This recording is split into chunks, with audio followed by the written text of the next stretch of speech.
Assalamu alaikum dear friends, hope to be fine, healthy and doing well. This is Education Afghanistan and I am Mansoor Wahdat, your English lecturer, the English lecturer of AZ English in Pashto. Today is our A-12th lesson. زمونږ استاد سینن A-12th یعنی د A برخې دولسم درس دی. په لکه تاسې څنګه پوهېږئ موږ هر درس کې لومړنی ګرامر بیا کلمات او بیا هم جملې لرو. راځئ موږ د نننۍ ورځې ګرامر وایو. تیر ساعت کې موږ د ګرامر په اړه بحث وکړو، دغه له اساساتو نه بحث وکړو، هغه د مهمو بخشونو سره چې دغه ګرامر لري او په یوه ژبه کې دغه مهم بخشونه وجود لري له هغوی نه بحث وکړو. راځئ نن موږ دغه د لومړنی اسپیکټ چې موږ ذکر کړی هغه پارټس سپیچ دی، یعنې د کلام اجزاوي. پارټس اجزاو ته وایي، سپیچ اجزاو ته. پارټس اجزاو ته وایي، سپیچ دی کلام ته وایي. یعنی دغه کلام اجزاو ته څه وایي؟ پارټس اف سپیچ وایي. تعریف یې داسې کوو چې words are divided according to their functions in a sentence are called parts of speech. دغه کلمات چې کوم دي دا ویشل کیږي. څنګه ویشل کیږي؟ داسې ویشل کیږي چې د دغوی دغه فنکشن یا دندې په نظر کې نیول کیږي او دغه دندې په نظر کې نیولو سره دا ویشل کیږي. دغه ته پارټس اف سپیچ یا د کلام اجزا وایي. مثلا زه وایم چې I go to school. I go to school معنی زه ښوونځي ته ځم. په دې کې I فاعل دی، go فعل دی او سکول چې دی دا کمپلیمنٹ دی. صحیح ده؟ دغه I جدا دنده لري، یعنی فاعل د فاعل څه دنده ده؟ دا جدا دنده ده که نه؟ یعنی دا یو نوم دغه ته ورکول شو، یعنی پرناون. همدارنګه گو ورب دی، دغه نوم دته د ورب څه ته وایي؟ یو عمل ترسره کوي. نو فنکشن د دې گو دا دی چې عمل به ترسره کوي. صحیح ده؟ هغه نوم ورته څه شو؟ ورب شو. نو دغه دوه درې نومونه چې ورکول کېږي لکه آی پروناون زه، گو ورب تلل، همدارنګه سکول کمپلیمنٹ، دغه درې نومونه چې ورکول کېږي دا د دوی د دندو له مخې ورکول کېږي. د یو دنده د فاعل په ډول راتګ دی، د بل دنده عمل څرګندول دی او د بل دنده دا ښودل دي چې جمله موږ ته تکمیل کړي. د دغوی دغه جداوالی د یو بل نه، د هغوی د نومونه دغې ته پارټس اف سپیچ وایي. د هر یو نوم ته بیل بیل پارټ اف سپیچ وایي. ساده ځان پوه کوي. مثلا زه وایم هره کلمه چې زما له خولې نه ووځي دغه کلمه معنا ولري او مفهوم څرګند کړي، دغې ته پارټ اف سپیچ وایي. نه د کلام یو برخه ورته وایي. هغه کلمه چې زما له خولې نه ووځي دغه یو مفهوم او معنا څرګند کړي، دغې ته پارټ اف سپیچ وایي. مثلا زه وایم I go to school. We words are divided according to their function. 1 2 3 4 words دي دلته. لومړنی چې دی موږ ته پروناون دی، دویم چې دی ورب دی، دریم چې دی پریپوزیشن دی، څلورم چې دی ناون دی. ولې ناون دی؟ ځکه چې د یو څه نوم دی. ولې دی؟ ځکه چې موږ ته ریلیشنشپ ښیي. ولې ورب دی؟ ځکه چې د عمل څرګندونه موږ ته ښیي. ولې پروناون دی؟ ځکه چې دا د جملې په ځکه چې دا په جمله کې د نوم د تکرار مخنیوی کوي. نو دغه د تکرار مخنیوی، د نوم پر ځای راتلنه، همدارنګه د عمل ښودنه، د تعلق ښودنه او یا د یو شي نوم څرګندونه، دا ټول د دوی دندې دي. د دغو دندو له مخې دوی ته جدا جدا نومونه ورکول شوي دي او دغه هر یو جدا نوم ته پارټ اف سپیچ وایي. انشاءالله پوه شوي به. مثلا زه وایم زه ښوونځي ته ځم. زه معنی ده زه فاعل یم، دا یوه دنده شوه، یعنی ضمیر شو. ښوونځی اسم شو. دغه چې ضمیر وایو او اسم وایو دا د دوی د دندو په اساس باندې وایو. دغه هر یو ته به جدا پارټس اف سپیچ وایي. په انګلیسي ژبه کې 8 پارټس اف سپیچ دي. 1 2 3 4 5 6 7 and 8. noun دی، pronoun دی، adjective دی، verb دی، adverb دی، preposition دی، conjunction دی and interjection دی چې په دوی باندې په تفصیل سره بحث وکړو وخت سره. noun په خپله اسم ته وایي. څه ته وایي؟ اسم ته. یعنی هغه څه چې د یو شخص ځای او یا یو څه نوم وي دغې ته. مثلا مارکر اسم مارکر، یعنی د یو څه نوم ته اسم وایي. هر شی چې یو د څه نوم وي هغه ته موږ اسم وایو. pronoun وایي ضمیر ته. ضمیر لکه څنګه چې ما مخکې تاسو ته تشریح کړو دا د نوم پر ځای باندې کارېږي. لکه د آی، زه یم احمد ښوونځي ته ځي، احمد نه وایم هغه وایم. دغې هغه ته څه وایي؟ ضمیر وایي. adjective ویلی شي صفت ته.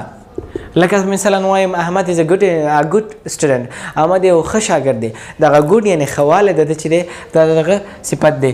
ورب چې دی وایي فعل ته، یعنې په جمله کې دا موږ ته حالت او عمل څرګندوي. حالت لکه I am a student، د ام ورب دی او عمل یې که I go to school، زه ښوونځي ته ځم، دا ګو چې کوم دی دا ورب دی. اډورب قید ته وایي. دا هم د یو ایجکټیو او د یو بل اډورب یا د ناون موږ ته څنګه کوي؟ تشریح راته راکوي. مثال په ډول he comes fast، هغه ډېر تیز راځي. یعنې دغه راتګ دا د ورب چې کوم دی دا موږ ته څنګه تشریح کوي چې وروسته په دې باندې بحث وشي. پریپوزیشن چې دی حرف اضافت ته وایي. دا د اضافت تورې دی چې لکه ټو او آن انډر اف او ډېر همدغه سره دي. کنجکشن چې دی کنجکشن دا د ربط تورې یعنې د ارتباط تورې. د ربط تورې دا معنا مثلا وایو احمد او محمود دا او چې د ربط تورې دی چې دو جملې یا دو کلمې موږ سره څنګه کي ونښلئ. انټرجکشن دا بیا د ندا تورې دی هغه وخت کارېږي کله چې موږ یو څه متعجب څرګندوو مثلا وایو چې لکه دا اصل کې یو کلمه ده ښه ځکه یو معنا لري. مثال په ډول وایم اخ لکه دا څه معنا دا معنا چې زه خوږ شوم یو مفهوم لري یو هدف لري. مثلا اوس که داسې ووایم دا یو اواز دی مګر دا هدف نه لري خو که ووایم لکه دا معنا لري چې زه خوږ شوم که وایم معنا دا یو څه جالبه مې وکتل دغه بیا په انټرجکشن کې راځي. Thank you very much. That was our grammar part. Let's go to our second part, the part coming to words. Follow me. Green, green, blue, blue, pink, pink, peach, peach, golden, golden. Green, blue, pink, peach, golden. Green mana the sheen. There the it is the continuation of the colors. دا موږ سره د رنګونو هغه ادامه وایي نه تېر درس کې موږ د رنګونو په اړه بحث کړی و دغه وروستني رنګونه دي. ګرین منه ده شین. فار ایگزامپل this is a green color. دا یو شین رنګ دی یا you can say that this is not a green marker. دا شین مارکر نه دی. my cloth is not green. زما جامې شینې نه دي. this whiteboard is not green or you can say that your cloth color is green. همدارنګه blue معنا د ابي. blue څه معنا؟ ابي. You say the same thing that I don't like blue color. زه ابي رنګ نه خوښوم. if you like blue color just buy the things which have the blue colors. وای هغه کچیرته غواړي چې کچیرته خوښیږي دي دغه ابي رنګ نو هغه شیان واخله چې ابي رنګ ولري. پینک ویلی شي ګلابي ته. کوم ده؟ ګلابي. the same color that it is a pink car. دا یو ګلابي موټر دی. پیچ ویلی شي شفتالو. په خپله شفتالو ته ویلی شي مګر دغه چې کلرونو کې بیا باز کېږي نو بیا شفتالوي رنګ ته وایي. ګولډن ویلی شي طلایي. طلایي. so green معنا د شین، blue معنا د ابي، pink معنا د ګلابي، peach معنا د شفتالوي and golden معنا د طلایي. thank you very much. That was our word part. Let's go to our last part, sentences. Follow me, sentences. What are the seasons of the year? What are the seasons of the year? They are spring, summer, fall and winter. What time does your class begin? What time does your class begin? Our class begin at 2 o'clock. Our class begin at 2 o'clock. What are the seasons of the year? They are spring, summer, fall and winter. What time does your class begin? Our class begins at 2 o'clock. What are the seasons of the year? It means that the کال موسمونه کوم دي؟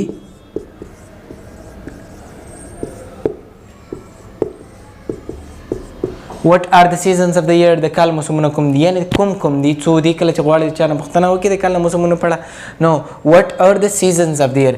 seasons موسمونو ته ویلی شي. they are معنا دوی عبارت دی له they are معنا دوی عبارت دی له spring معنا پسرلی، summer معنا د اوړی، fall معنا د منی and winter معنا د ژمی. they are دوی عبارت دی له پسرلی، اوړی، منی، ژمی. they are spring, summer, fall and winter. یا you can say the seasons of the year are د کال موسمونه دي spring, summer, fall and winter. what time does your class begin? ستاسې سن په څو بجې شروع کیږي؟ what time does your class begin? what time معنا څه وخت does your class تاسې سنه begin شروع کیږي. begin څه ته ویلی شي؟ شروع کېدو ته. our class begins at 2 o'clock. this is O. our class begins at 2 o'clock. زموږ صنف په څو بجې شروع کیږي؟ صنف په 2 بجې شروع کیږي.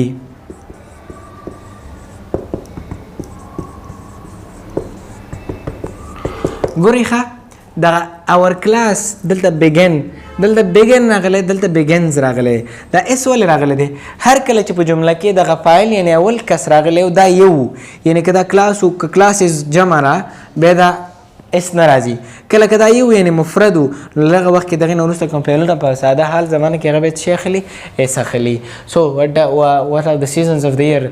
د کال موسمونه کوم دي؟ د spring, summer, fall and winter. دوی اوړی، پسرلی، اوړی، منی او ژمی. What time does your class begin؟ ستاسو صنف په 2 بجې شروع کیږي. Our class begin at 2 o'clock. زموږ صنف په 2 بجې شروع کیږي. Thank you very much dear friends. It was our A-12th lesson. Till I'm coming in the A-13th lesson, recommending you to Allah have a good and great time. If you have any question, suggestion or anything, direction, please leave it in comment box. Subscribe our YouTube channel, and if there is anything else you can share in the CVC WhatsApp group.